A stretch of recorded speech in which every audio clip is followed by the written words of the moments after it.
క్రీస్తునందు ప్రియమైన సంఘమా, దేవుని యొక్క శక్తివంతమైన నామమును బట్టి, ఆత్మదేవుని మహాకృపను బట్టి ఈ ఉదయకాల ప్రార్థన ఆరాధన నిమిత్తమై చేరువచ్చిన మీ అందరికీ క్రీస్తు యేసు నామములో శుభములు సమాధానమును కలుగునుగాక. ఆమేన్. క్రీస్తునందు ప్రియమైనటువంటి వారలారా, దేవుని యొక్క బహున్నతమైన మహాకృపను బట్టి, ఆత్మదేవుని మహాశక్తిని బట్టి ఈ ఉదయకాల ప్రార్థన ఆరాధన నిమిత్తమై పరిశుద్ధాత్మ దేవుడు మనకు అనుగ్రహించిన వాక్య భాగములు తద్రీతిగా ఉన్నవి. లూకా సువార్త 18వ అధ్యాయము 40వ వచన ప్రారంభము. అతడు యేసు నిలిచి వాడిని తన యొద్దకు తీసుకురమ్మనెను. వాడు దగ్గరకు వచ్చినప్పుడు ఆయన, నేను నీకేమి చేయకూరుచున్నానని అడుగగా వాడు, ప్రభువా, చూపు పొందగోరుచున్నానెను. యేసు, చూపు పొందుము, నీ విశ్వాసము నిన్ను స్వస్థపరచునని వానితో చెప్పాను. వెంటనే వాడు చూపు పొంది దేవుని మహిమపరచుచు ఆయనను వెంబడించెను.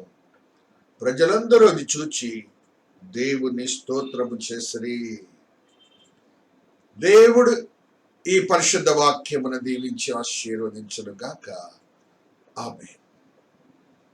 క్రీస్తునందు ప్రియమైనటువంటి వారలారా, దేవుని యొక్క బహున్నతమైన మహాకృపను బట్టి, ఆత్మదేవుని మహాశక్తిని బట్టి మనము ప్రతినిత్యము పరిశుద్ధ గ్రంథములు అనేకములైనటువంటి సత్యయుక్తమైన మర్మయుక్తమైన ఆత్మీయ బోధలను మనము ధ్యానిస్తున్న క్రమములు, ఈ దినమున ఆత్మదేవుడు మాట్లాడుతున్న కొన్ని సత్యాలను మనము చూస్తూ వస్తున్నాం.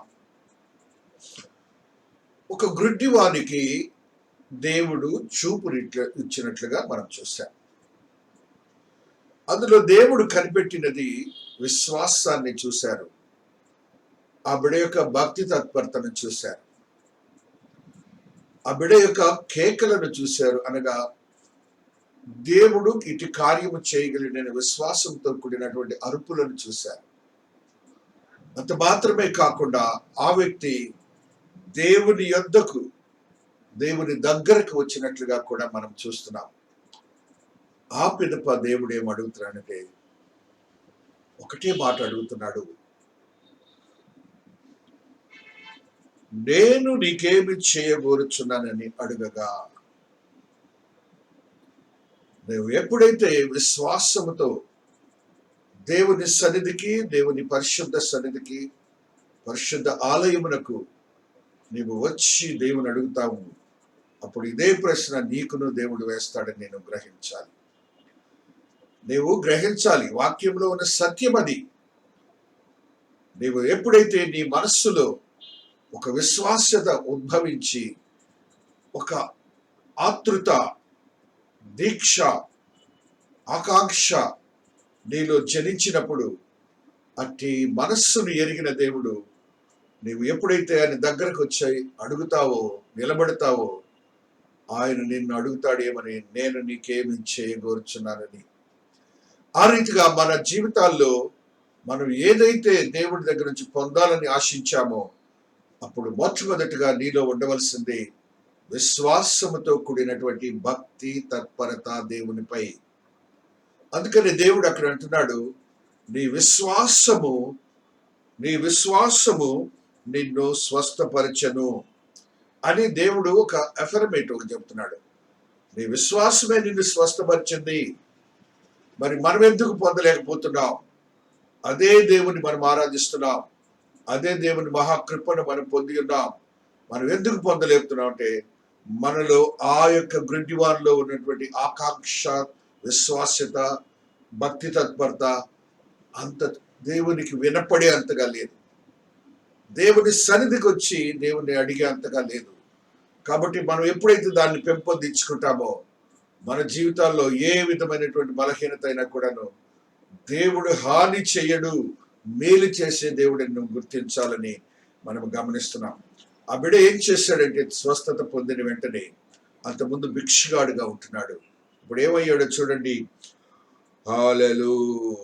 దేవుని మహిమపరచుచు ఆయనను వెంబడించెను. దేవునికి శిష్యుడైపోయాడు.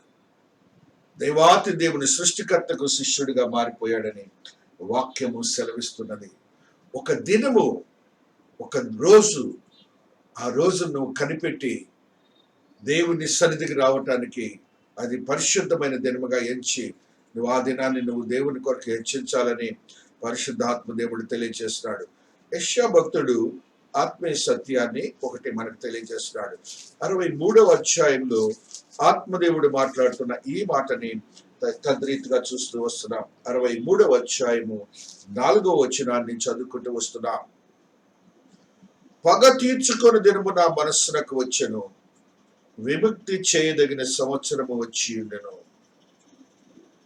విముక్తి చేయగల సంవత్సరము నా యొద్దకు వచ్చి ఉండెను. నిన్ను విముక్తులను చేయటానికి ఆయన సిద్ధముగా ఉన్నాడని నీవు గ్రహించాలని పరిశుద్ధాత్మ దేవుడు ఈ దినాన నాతో నీతో మాట్లాడుతున్న స్థితిని మనము చూస్తూ వస్తున్నాం. ఆయన అంటున్నాడు, 2 రాజుల గ్రంథంలో కూడా ఒక అద్భుతమైనటువంటి, శక్తివంతమైనటువంటి, ఆశీర్వాదకరమైన సంఘటనను మనము చదువుకుంటూ వస్తున్నాం. 4వ అధ్యాయంలో ఉన్న ఈ సంఘటన తద్రీతిగా లిఖించబడి ఉన్నది. 2వ వచనము. ఎలీషా, నా వలన నీకేమి కావలను, నీ ఇంటిలో ఏమి ఉన్నదో అది నాకు తెలియదు అని చెప్పాను. అందుకు ఆమె, నీ దాసురాలైన ఇంట్లో నూనెకుండ ఒక్కటి ఉన్నది, అది తప్ప మరేమీ లేదనెను. అతడు, నీవు ఆ రీతిగా ఆ స్త్రీ మాట్లాడిన మాటను మనం చూచినప్పుడు దైవజనుడు మాట్లాడుతున్నాడు. నీ ఇంటిలో ఏమున్నది, ఆయన నీకు క్రియ చేయబోతున్నాడు. నీ ఇంటిలో ఒకటే ఒకటి ఉన్నది. విశ్వాసముతో కూడిన, పరిశుద్ధతతో కూడిన దేవుని యొక్క స్థితి మాత్రమే ఉండాలి. ఆ బిడ్డ మాట్లాడుతున్న మాట, ఒకే ఒక కొండ ఉన్నదని చెప్తున్నది. దైవజనుడు ఆశించిన రీతిగా అనేక కొండలను వారు తీసుకొని వచ్చి ఆ నూనెను దేవాతి దేవుని సమూహం నుంచి తెప్పించుకొని వారి యొక్క బాధల నుంచి విముక్తులైనట్లుగా కూడా ఈ దైవజనుని యొక్క క్రియ వలన మనం చూస్తున్నాం. దైవజనుని ఆశీర్వదకరమైనటువంటి భవిష్యత్తును దగ్గర చూస్తానికి నీ విశ్వాసం ఉండాలి. ఆ బిడ్డ కూడా భక్తి తత్పరతో మొట్టమొదటిగా ఎవరి దగ్గరికి వెళ్ళిందంటే దేవుని దగ్గరికి, అనగా దైవజనుని దగ్గరికి వెళ్ళింది. తన బాధలు, తన బిడ్డల యొక్క బానిసత్వం నుంచి, అప్పుల బారి నుంచి ఆ బిడ్డ విడుదల కాబడినట్టుగా కూడా మనం చూస్తూ వస్తున్నాం.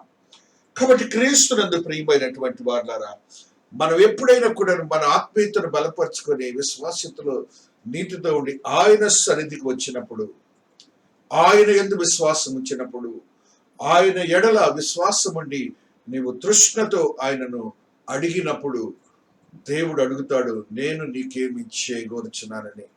ఆ స్థితి నువ్వు పరిశుద్ధ స్థలములో నువ్వు సంపాదించుకుంటావని ఆత్మదేవుడు మాట్లాడుతున్న మాటని మనము చూస్తూ వస్తున్నాం. 2 పేతురు గ్రంథము పత్రిక 2వ అధ్యాయము 20వ వచనములో మనం చూచినప్పుడు ఒక సత్యాన్ని మనకు తెలియజేస్తూ ఉన్నాడు.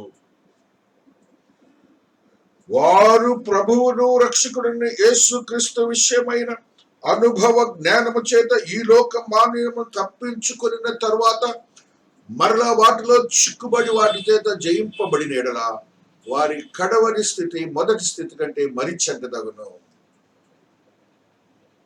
నీ భక్తి డిటీరియేట్ అవుతుంది అనుకుంటా. ఎందుకంటే ఇప్పుడు నీకు చెడ్డదైనటువంటి పరిస్థితుల్లో కుటుంబాలు ఉంటున్నాయి. ఈ వాక్యాన్ని నువ్వు రక్షింపబడిన వాడు, వెలిగింపబడిన వాడు, అనుభవ జ్ఞానం చేత నువ్వు రక్షించబడి నీతియుక్తమైన బిడ్డగా సిద్ధపరిచిన వాడు. ఎందుకు కుటుంబంలో ఇలాంటి పరిస్థితులు ఏర్పడుతున్నాయంటే నువ్వు మరలా తిరిగి ఆయన దగ్గరికి సరిగా రాలేకపోతున్నావని ఆత్మదేవుడి. వారి కడవటి స్థితి మొదటి చెడ్డదగును. వారు నీతి మార్గమును అనుభవపూర్వకంగా తెలుసుకొని తమకు అప్పగింపబడిన పరిశుద్ధమైన ఆజ్ఞ నుండి తొలగిపోవుట కంటే ఆ మార్గము అనుపూర్వకంగా తెలియక ఉండుటే వారికి మేలు. నీకు ఎలాగైతే ఆ స్థితి నీకు తెలుసుండి నువ్వు తప్పిపోకూడదు, దేవుని సన్నిధికి రావటానికి నువ్వు సిద్ధపడాలి. లేకపోతే నీవు చెడ్డ దేవుతుంది, కుటుంబంలో అసహ్యమైన ఇబ్బందికరమైన పరిస్థితులు ఏర్పడతాయని పరిశుద్ధాత్మ దేవుడు తెలియజేస్తున్నాడు. కాబట్టి మనం అనుభవపూర్వకంగా అనుభవ జ్ఞానము వలన మనము రక్షించబడిన వారంగా ఉంటున్నామని పరిశుద్ధాత్మ దేవుడు మనకు తెలియజేస్తున్నాడు. అనుభవ జ్ఞానం అంటే చూస్తున్నాం, పేతురు భక్తుడే చెప్తున్నాడు 2వ పేతురులో 1వ అధ్యాయంలో ఈ రీతిగా అనుభవ జ్ఞానాన్ని గురించి మనకు ఒక జ్ఞానాన్ని ఇస్తున్నట్టుగా మనం చూస్తూ వస్తున్నాం. ఆ హేతువు చేతనే మీ మట్టుకు మీరు పూర్ణ జాగ్రత్త గలవారై మీ విశ్వాసమునందు సద్గుణమందు జ్ఞానమును, జ్ఞానమునందు ఆశానిగ్రహమును, ఆశానిగ్రహమందు సహనమునందు భక్తిని, భక్తి యందు సహోదర ప్రేమను దయను అమర్చుకునడి. ఇవి మీకు కలిగిన విస్తరించిన ఎడలా అవి మన ప్రభు అయిన యేసుక్రీస్తుని గురించిన అనుభవ జ్ఞాన విషయంలో మిమ్మల్ని శోభనప్రీతులైనను నిష్ఫలులైన కాకుండా చేయను. నిష్ఫలుడిగా ఉంటున్నావంటే నువ్వు అనుభవ జ్ఞానం చేత నువ్వు ఆత్మీయంగా బలపరచబడి తప్పిపోయిన వాడుగా ఉంటున్నావని దేవాతి దేవుడు చెబుతున్నాడు. చూడండి, ఆయన అంటున్న మాట శక్తివంతమైన మాటను అంటున్నాడు. హల్లెలూయా, హల్లెలూయా. ఆశా నిగ్రహము, సహనము, భక్తి, సహోదర ప్రేమ, దయ, ఇవన్నీ కూడా నీకు లోపించబడి ఉన్నాయి. సహనం పోయింది, ఆశా నిగ్రహం పోయింది. ఇవన్నీ కూడా నీకు ఏ విధముగా దేవునికి ఇష్టం లేని వాడిగా తయారయ్యావు. అందుకనే నీ కుటుంబంలో కానీ నీకు కానీ బలహీన పరిస్థితులు ఉన్నాయని నువ్వు గమనించాలని, మరలా తిరిగి దేవుని చెంతకు వచ్చి నీ యొక్క భక్తిని దేవుని కనపరచాలని పరిశుద్ధాత్మ దేవుడు తెలియజేస్తున్నాడు. చూడండి, 1:19 పేతురు 1, అమూల్యమైన రక్తం చేతనగా నిర్దోషమును నిష్కళంకమగు గొర్రెపిల్ల వంటి క్రీస్తు రక్తము చేత విమోచింపబడినని మీరు ఎరుగుదురు కదా. మనం ఆయన రక్తం చేత విమోచింపబడిన వారము, నిష్కళంకమైన రక్తం చేత విమోచింపబడిన వారము. అది గుర్తుందా? అది గుర్తుందా? నీ దేవుడు నీ కోసం మరణించాడని గుర్తుందా? నీ కోసం శ్రమలు పడ్డాడని గుర్తుందా అని దేవుడు ఇది నిన్ను నన్ను ప్రశ్నిస్తున్నాడు. మరలా చెప్తున్నాడు. చూడండి, మరి యొక్క సత్యాన్ని చెప్తున్నాడు. ఆయన జగత్తు పునాది వేయబడక మునిపే నియమింపబడిన కానీ తను మృతులలో నుండి లేపి తనకు మహిమనిచ్చిన దేవుని ఎడల తన ద్వారా విశ్వాసులైన మీ నిమిత్తము కడవరి కాలములందు ఆయన ప్రత్యక్షపరచబడిను కాగా మీ విశ్వాసము నిరీక్షణయు దేవుని యందు ఉంచబడి ఉన్నది. విశ్వాసము, నిరీక్షణ ఎవరితో ఉండాలి? దేవుని యొక్క ఆత్మీయతో కూడిన స్థితిలో ఉండాలి. దేవుని యొక్క పరిశుద్ధతో కూడిన స్థితిలో ఉండాలని ఆత్మదేవుడు తెలియజేస్తున్నాడు. కాబట్టి క్రీస్తునందు ప్రియమైనటువంటి వారులారా, మన ఆత్మీయతను బలపరుచుకొని శక్తివంతము కావాలని పరిశుద్ధాత్మ దేవుడు తెలియజేస్తూ ఉన్నారు. ఆ రీతిగా ప్రకటనాకారుడు ఒక సత్యాన్ని మనకు తెలియజేస్తూ ఉన్నాడు. 5వ అధ్యాయము 10వ వచనమును మనం చదువుకున్నప్పుడు, ఆ గ్రంథమును తీసుకుని వాని ముద్రలు విత్తుటకు యోగ్యుడవు, నువ్వు వధింపబడిన వాడిపై నీ రక్తం ఇచ్చి ప్రతి వంశంలోను ఆయా భాషలు మాట్లాడు వారిలోను ప్రతి ప్రజలోను ప్రతి జనములోను దేవుని కొరకు మనుషులను కొని మా దేవునికి వారిని ఒక రాజ్యముగాను యాజకులుగాను చేసేటు కనుక వారు భూలోకమందు ఏలుదురని కొత్త పాట పాడుదురు. ప్రతి జనములో నుంచి నువ్వు కూడా అందులో ఒకడవన్న సంగతిని గుర్తించాలని పరిశుద్ధాత్మ దేవుడు తెలియజేస్తున్నాడు. కాబట్టి నీ యొక్క ఆత్మీయతను, భక్తిని నువ్వు ఏ రీతిగా భద్రపరుచుకుంటున్నావని పరిశుద్ధాత్మ దేవుడు తెలియజేస్తుండగా మార్కు సువార్తలో ఒక సత్యాన్ని ఆత్మదేవుడు మనకు తెలియజేస్తున్నాడు. 5వ అధ్యాయములో ఉన్న సత్యము 25వ వచనము, కలిగిన వానికి ఇవ్వబడును. విశ్వాసము, నిరీక్షణ కలిగిన వానికి ఏది అడిగితే అది ఇస్తాడని దేవుడు మాట్లాడుతున్నాడు. అంత మాత్రమే కానీ లేని వారికి కలిగినది వాని గద్దు నుండి తీసివేయబడిన వారితో చెప్పు. లేదనుకో, వాడి దగ్గర నుంచి తీసేస్తానని దేవుడు మాట్లాడుతున్నాడు. ఏ రీతిగా నీకు ఇస్తాడంటే దేవుడు ఒక విత్తనం అనే విశ్వాసాన్ని నువ్వు జల్లినప్పుడు భూలోకములో విత్తనము చల్లి భూమిలో రాత్రింబగుడు నిద్రపోవచ్చు మేల్కొనొచ్చు చుండగా వారికి తెలియని రీతిగా విత్తనము మొలిచి పెరిగినట్లే దేవుని రాజ్యం ఉన్నది. కాబట్టి అట్టి దేవుని రాజ్యాన్ని నువ్వు చేరుకోవటానికి ఆత్మదేవుడు ఇచ్చినటువంటి కృపను నువ్వు భద్రపరచుకోవాలని పరిశుద్ధాత్మదేవుడు తెలియజేస్తున్నాడు. సామెతల గ్రంథంలో ఉన్న ఈ మాటను కూడా మనం చదువుకుంటూ వస్తున్నాం. 3వ అధ్యాయము 7వ వచనాన్ని చదువుతున్నాం. నేను జ్ఞానిని కదా అని నీవు అనుకోవద్దు, యెహోవా యందు భయభక్తులు కలిగి చెడుతనము విడిచిపెట్టుము. అంతే బాస్. ఆ రీతిగా నువ్వు ఆయన యందు భయభక్తులు కలిగి ఉంటూ నేర్చుకోవాలి. కానీ నాకేదో జ్ఞానం ఉంది, ఈ జ్ఞానం చొప్పున జీవిస్తున్నాను అని నువ్వు అనుకుంటే మాత్రము నీవు ఎంతో అల్పుడము, దేవుని దృష్టిలో ఉన్నవి పోగొట్టుకునేవాడిగా ఉంటున్నావని ఆత్మదేవుడు తెలియజేస్తున్న మాటలను మనం చూస్తున్నాం. 11వ అధ్యాయం రోమిలకు రాసిన పత్రిక 20వ వచనాన్ని చదువుతున్నప్పుడు మరి ఒక సత్యాన్ని తెలియజేస్తున్నారు. మంచిది, వారు అవిశ్వాసమును బట్టి విరిచివేయబడి, నీవైతే విశ్వాసాన్ని బట్టి నిలిచి ఉన్నావు. గర్వింపక భయపడకము. గర్వం వద్దు నీకు. గర్వం మంచిది కాదు. భక్తిపరుడికి గర్వం అసలే ఉండకూడదని ఆత్మదేవుడు తెలియజేస్తున్న మాటని మనం చూస్తూ వస్తున్నాం. ఆ రీతిగా దేవుని యొక్క ఆత్మీయతలో బలపరచబడినటువంటి మనము మన యొక్క ఆత్మీయతను ఏ రీతిగా సిద్ధపరచుకుంటున్నామని, దైవజనుని యొద్దకు దేవుని యొద్దకు మనం వెళ్తున్నామా లేదని ఆత్మదేవుడు మనతో ఈ దినాన మాట్లాడుతున్నాడు. 1 తిమోతి 6:11 ఈ సత్యాన్ని, దైవజనుడా నీవైతే వీటిని విసర్జించి విశ్వాసం నుంచి తొలగిపోయి నానా విధము తమ్ముడు తాము పొడుచుకుంటారు అనే మాట చూస్తున్నాం. ఎందుకనగా ధనాపేక్ష సమస్తమైన కీడులకు మూలము. కొందరు వారిని ఆశించి విశ్వాసం నుండి తొలగిపోయి నానా బాధలతో తమ్మును తామే పొడుచుకొనిరి. విశ్వాసము నుండి బయటకు వచ్చి తమ్మును తామే పొడుచుకున్నట్టుగా వాక్యం సెలవిస్తున్నది. ధనాపేక్ష ఏదైనా మనసుకు సంబంధించినది, అది దేవునికి ఇష్టం లేదు. విశ్వాసత నుంచి బయటకు వెళ్ళిపోతావు. దేవుడు నీవైతే వీటిని విసర్జించి నీతిని, భక్తిని, విశ్వాసమును, ప్రేమను, ఓర్పును, సాత్వికమును సంపాదించుకుంటూ ప్రయాసపడము. భక్తి, నీతి, విశ్వాసము, ప్రేమ, ఓర్పు, సాత్వికత్వము సంపాదించుకో. దేవుడు చెబుతున్నాడు, విశ్వాస సంబంధమైన మంచి పోరాడము, నిత్య జీవమును చేపట్టము. అది దాని పొందుటకు నీవు పిలువబడి అనేక సాక్షులను మంచి ఒప్పుకుంటివి. కాబట్టి మనం నిత్య జీవానికి వారసులు అవటానికి కానీ మరి దేనికి కాదని పరిశుద్ధాత్మ దేవుడు తెలియజేస్తున్నాడు. కాబట్టి క్రీస్తునందు ప్రియమైనటువంటి వారులారా, మన ఆత్మీయతను బలపరుచుకొని మనకు మనముగా భద్రపరచుకోవాలని ఆత్మదేవుడు తెలియజేస్తూ ఉన్నారు. ఇంకను మన భక్తి ఏ రీతిగా ఉన్నదని పరిశుద్ధాత్మ దేవుడు తెలియజేస్తున్నాడు. 2 తిమోతి 3:16 దైవజనుడు సన్నద్ధుడై ప్రతి సత్కార్యం నాకు పూర్ణముగా సిద్ధపడి ఉండినట్లు దైవావేశము కలిగిన ప్రతి లేఖనమును ఉపదేశించి ఖండించుతున్న తప్పు దిద్దుటకును నీ యందు శిక్ష చేయుటను ప్రయోజనకరమై ఉన్నది. ఏ దైవజనుడైతే దైవావేశంతో చెప్పిన ఉపదేశము నిన్ను ఖండిస్తుందో, నీకు బుద్ధి చెబుతుందో, దాని ప్రకారం నువ్వు జీవించడానికి నువ్వు సిద్ధపడాలి. కానీ నాకే చెబుతున్నాడు ఏంటి అనే భావన నీలో ఉండకూడదని పరిశుద్ధాత్మ దేవుడు తెలియజేస్తున్నాడు.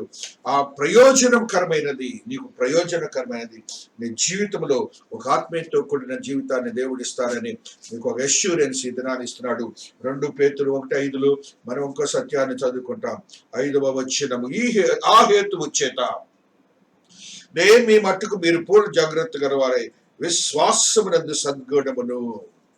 సద్గుణము it is more needed for the believer. సద్గుణము దైవుని భక్తికి సంబంధించినది.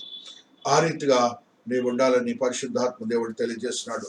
పరిశుద్ధ గ్రంథంలో ఒక భక్తుడు ఉన్నాడు. ఆ భక్తుడు ఏం చేశాడంటే, ఊజు దేశమునందు యోబు అని ఒక మనుష్యుడుండెను. అతడు యథార్థవర్తనుడును న్యాయవర్తుడినై దేవుని యందు భయభక్తులు కలిగి చెడుతనమును విసర్జించిన వాడు. చెడుతనమును విసర్జిస్తేనే నీ భక్తి. ఈ యొక్క దేవుని యొక్క వాక్యానుసారము జీవించక నీ మనస్సు పరిపరి విధములుగా ఉంటే అది నిన్ను దేవుని యొక్క ఆత్మీయతలో బలపరచబడదు. నీకేమాత్రం కూడాను ఆత్మీయత ఉండదని పరిశుద్ధాత్మ దేవుడు తెలియజేస్తున్నాడు. 1 తిమోతి 3:11 పరిశుద్ధాత్మ దేవుడు ఒక మాటని మనకు తెలియజేస్తూ ఉన్నారు. 1 తిమోతి 3:11 ఈ సత్యము లెక్కించబడి ఉన్నది. అటువలే పరిచర్య చేయు స్త్రీలను మాన్యులై కొండెములు చెప్పుని వారును మితానుభవం కల వారును అన్ని విషయంలో నమ్మక వారిని ఉండవలేదు. మాన్యులై కొండెములు చెప్పని వారును మితానుభవం కల వారును అన్ని విషయంలో నమ్మక వారిని ఉండవలని మనం ఎలా ఉండాలంటే దేవుని విశ్వాసతలో మిత అనుభవము, ఒకరిపై ఒకరు కొండెములు చెప్పుకొనుట, ఇవన్నీ కూడా దేవునికి ఇష్టం లేవు. విశ్వాసులుగా చెప్పబడినటువంటి వారము ఆ రీతిగా జీవించాలని పరిశుద్ధాత్మ దేవుడు మనతో మాట్లాడుతున్నాడు. 2 పేతురులో ఉన్నటువంటి ఈ సత్యాన్ని కూడా చదువుకుంటూ వస్తున్నాం. 2వ అధ్యాయము 9వ వచనాన్ని మనం చదువుకుంటున్నప్పుడు ఆత్మదేవుడు ఈ రీతిగా మాట్లాడుతూ ఉన్నాడు. హల్లెలూయా. 2:9 భక్తులను శోధనలోని తప్పించుటకును దుర్నీతి పరులను ముఖ్యముగా మలినమైన దురాశ కలిగి శరీరానుసారముగా నడుచుకొనుచు ప్రభుత్వమును నిరాకరించుచు శిక్షలో ఉంచబడిన వారిని తీర్పు దినం వరకు కావలిలో ఉంచుటకును ప్రభు సమర్థుడు. వీరు తెగువగల వారును స్వేచ్ఛాపరులను మహాత్ములను దూషింప వెర్రవకై ఉన్నారు. ఇక్కడ ఏం చెప్తున్నాడంటే, భక్తులను శోధనలోని తప్పించుటకును, మనకి ఏ శోధన వచ్చినా కానీ దేవుడు నువ్వు భక్తి తత్పరతో జీవిస్తే తప్పించే దేవుడుగా ఉంటున్నాడు. ఆ స్థితి నీకు ధైర్యాన్ని కలిగిస్తున్నాడు దేవుడు. ఇకను బలహీన పరిస్థితుల్లో ఉంటున్నావేమోనని పరిశుద్ధాత్మ దేవుడు మనతో ఈ దినాన్ని మాట్లాడుతున్నాడు. కృపా సత్య సంపూర్ణైన దేవుడు మాట్లాడుతున్న ఈ సత్యాలను మనం ఎరిగి జీవించాలని, మన విశ్వాసతను భక్తి తత్పరతను కొనసాగించుకొని మనము దేవుని ద్వారా ఏది నీకు కావాలనో అది మనం పొందాలని ఆత్మదేవుడు మాట్లాడుతున్న మాటలను మనము గ్రహించబద్ధులమవుతున్నాం. తద్రీతిగా నీ యొక్క భక్తిని కొనసాగించాలని పరిశుద్ధాత్మ దేవుడు తెలియజేస్తుండగా, అందువలన మనము నిశ్చలమైన Hebrew 12:28 మనము నిశ్చలమైన రాజ్యమును పొంది నీ భక్తి తత్పరత పరలోక రాజ్యానికి దారి తీయాలి. అందులో దైవ కృప ఉన్నది. దైవ కృప కలిగి ఉందుము. ఆ కృప కలిగి వినయ భయభక్తులతో దేవునికి ప్రీతికరమైన సేవ చేయొచ్చు. ఏలయనగా మన దేవుడు దహించండి అన్నాడు. మన అల్టిమేట్ గోల్ ఏంటంటే పరలోక రాజ్యము, నిత్య జీవము. అది దైవ కృపకు సంబంధించినది. నీ భక్తిని ఈ లోకంలో ఈవులు పొందటం మాత్రమే కాదు, కానీ రేపు నిత్య జీవనకు సంబంధించినటువంటి జీవాన్ని పొందటానికి యోగ్యత కలిగించే దైవ కృప నీతో ఉన్నదని నీవు గ్రహించాలి. ఆ కృప కలిగి, ఆ దైవ కృప కలిగి వినయముతోను భయభక్తులతోనూ దేవునికి ప్రీతికరమైన సేవ చేసేవారిగా కూడా ఉండాలి. దేవునికి సేవ చేయుట నీకు ఒక ఆశ్చర్యకరము. ఆ గుడ్డివాడు ఏ రీతిగానైతే దేవుని వెంట వెళ్ళి దేవుని సేవ చేశాడు, ఆ రీతిగా నీవును బలపరచబడాలని. ఎందుకంటే ఆయన మన దేవుడు దహించు అగ్ని, పరిశుద్ధాత్మతో మనను కాల్చే దేవుడుగా ఉంటున్నాడు. పరిశుద్ధాత్మ వరములతో నింపే దేవుడుగా ఉంటున్నాడు. ఆయన కృపా వరములతో నింపే దేవుడుగా ఉంటున్నాడు. అట్టి వరములను పొంది దేవుని కొరకు ప్రత్యేకించబడిన భక్తి తత్పరత కలిగిన వాడిగా ఉండాలని, తప్పిపోని వాడిగా ఉండాలని, ఆయన పరిశుద్ధ స్థలమునకు వెళ్ళి ఆయన దగ్గర చేరి ఆయన ద్వారా నువ్వు అనేకమైన ఆశ్చర్యకరమైన రీతిలో భూలోకంలో పొందాలని పరిశుద్ధాత్మ దేవుడు తెలియజేస్తున్నాడు. తద్రీతిగా ఏ విధంగా ప్రవక్త యొక్క భార్య దైవజనుని దగ్గరికి వెళ్ళి అనేక ఆశ్చర్యాలు పొందిందో, ఏ రీతిగా పుట్టుగుడ్డి వాడు దేవుని చెంతకు వెళ్ళి ఏ రీతిగా ఆశీర్వాదాలు పొందాడు, నీకును దేవుడు సిద్ధముగా ఉన్నాడు అట్టి ఆశీర్వాదాలు ఇవ్వటానికి. అంత మాత్రమే కాకుండా నీ భక్తి తత్పరతను కలుగజేశాడు. దైవ కృప కలిగి నువ్వు నిత్య జీవనకు వారసుడవ్వాలని కూడా దేవుని యొక్క ఆశయమైనది. ఆ రీతిగా ఆయనకు సేవ చేయొచ్చు, ఆయనను స్తుతించచ్చు, ఆయనను ధ్యానించచ్చు, నీ యొక్క జీవితాన్ని గడపాలని దేవుడి ఉదయకాల సమయంలో మనతో మాట్లాడుతున్నాడు. దేవుడి పరిశుద్ధ వాక్యమును దీవించి ఆశీర్వదించను గాక. ఆమేన్. ప్రార్థించుకుందాము. శక్తివంతమైన దేవా, మీ పాద సన్నిధిలో ఉన్నాం తండ్రి. ఈ ఉదయకాల సమయంలో నైనా మీరు మాతో మాట్లాడిన విధానాన్ని బట్టి స్తోత్రాలు. మేము భక్తిని వీడకనైనా మీ చెంత ఉండే యోగ్యతను అనుగ్రహించినందుకు స్తోత్రాలు.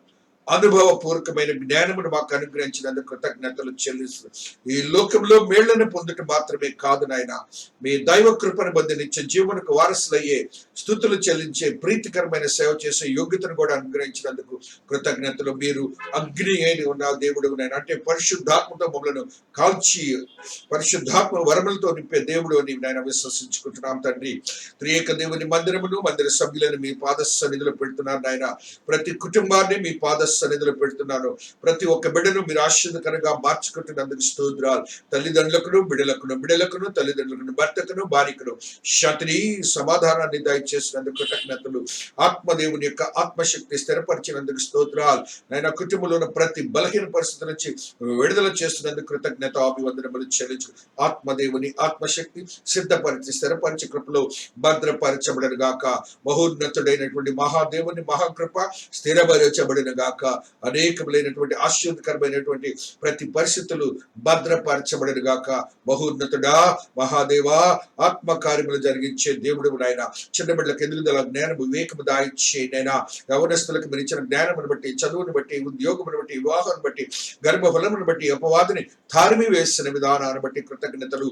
ఆత్మదేవుని యొక్క కృపా సత్య సంపూర్ణమైన మహిమను నా బిడ్డలకు అనుగ్రహించినందుకు స్తోత్రాలు. వృద్ధులనైనా ఆదరణ దయచేసినందుకు స్తోత్రాలు. ప్రార్థనా జీవితం ఇచ్చినందుకు స్తోత్రాలు. స్వస్థతలు అనుగ్రహించినందుకు స్తోత్రాలు. వారి భర్తను కోల్పోయిన వారు ఉన్నారు నాయన, భార్యలను కోల్పోయిన వారు ఉన్నారు. అదే రీతిగా వారి బిడ్డలు అనేక ప్రాంతాల్లో ఉద్యోగాలు కని వెళ్ళారు. ఈ కరోనా దినాల్లో అన్ని ఇబ్బందికరమైన పరిస్థితులు, ఉద్యోగములు దాయిచ్చేయండి నాయన. అమెరికా దేశం, ఇంగ్లాండ్ దేశం, ఆస్ట్రేలియా దేశం, కువైట్ దేశం, మస్కట్ దేశం, చైనా దేశం, రష్యా దేశం, జపాన్ దేశం, నాయన జర్మనీ దేశం, ఇటలీ దేశం, ఫ్రాన్స్ దేశము, అనేక దేశాల్లో ఉద్యోగాలు కని వెళ్ళారు నాయన. వారికి మరలా తిరిగి ఉద్యోగాలు ఇచ్చినందుకు స్తోత్రాలు. ఆయన క్షేమమైన సమాచారం తల్లిదండ్రులకు ఇచ్చినందుకు స్తోత్రాలు. నాయన అదే రీతిగా నాయన చిన్న బిడ్డలు ఉన్నారు, చిన్న చిన్న పనులు చేస్తున్న వారు ఉన్నారు. వారికి ఆర్థిక స్తోమత కలుగ చేయండి. ఆయన సంఘంలో ఉద్యోగములు చేస్తున్న బిడ్డలు ఉన్నారు, ఆయా ప్రాంతాలకు తిరుగుతున్నారు. కరోనా నుంచి విడుదల చేయండి. అదే రీతిగా నాయన మా పట్టణాన్ని, దేశాన్ని, రాష్ట్రాన్ని, విశ్వాన్ని మీరు ఆశీర్వదించినందుకు స్తోత్రాలు. ఎక్కడ రక్షణ సువార్త జరుగుతుందో అక్కడ మీ కృప మాత్రమే సిద్ధీకరింపబడిన గాక. ఆయన కరోనా నుంచి విడుదల చేసి మానవాళికి శాంతిని అనుగ్రహించబడిన గాక. ఆయన వ్యవసాయం చేస్తున్న బిడ్డకు నూరంతర వెళ్తాము దయచేయండి. అధికారులకు అధిపతులకు నైనా జ్ఞానము దయచేయండి. పరిపాలన సౌలభ్యం దయచేయండి.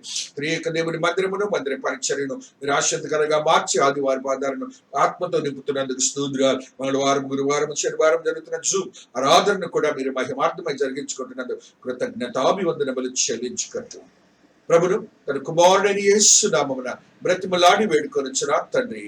ఆమేన్. పరలోకమందున్న మా తండ్రి, నీ నామము పరిశుద్ధపరచబడిన గాక. నీ రాజ్యము వచ్చుగాక.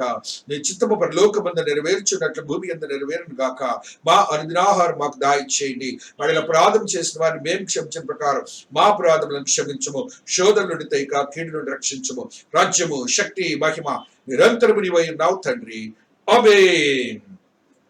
మన తండ్రి అయిన దేవుని యొక్క ప్రేమ, కుమారుడైన యేసు క్రీస్తు ప్రభులు వారి కృప, వారి శుద్ధాత్మని యొక్క అన్యోన్య సహవాసము ఇక్కడ చేరిన ప్రతి బిడ్డకును ప్రత్యేకించి త్రియేక దేవుని మందిరమునకును చుట్టుపక్కల వారికి మరి ప్రత్యేకించి ఈ దిన ఆరాధనలో పాల్గొన్న ప్రతి ఆత్మకును విశ్వాసికిని ఆత్మదేవుని శక్తి, కృప, దయ, కనికరము సదా తోడయుండి ఆశీర్వాదములతో నింపిన దేవుడు, కృపలో భద్రపరిచిన దేవుడు, ఆత్మతో శుద్ధీకరించి పవిత్రపరిచిన దేవుడు, నూతనమైన అనుభవాలతో నింపి వారి వారి జీవితములను భద్రపరిచిన దేవుడు. త్రియేక దేవుని మందిరమును భద్రపరిచిన ఉజ్జీవముతో నింపి నూతనమైన అనుభవాలతో నింపిన దేవుడు సదా తోడయుండి ఆశీర్వాదములతో నింపబడును గాక.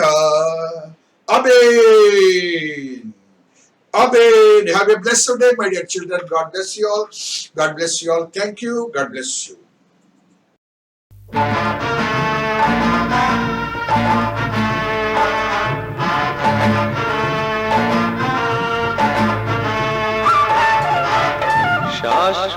శాశ్వతమైనది నీవు నా ఎడ చూపినా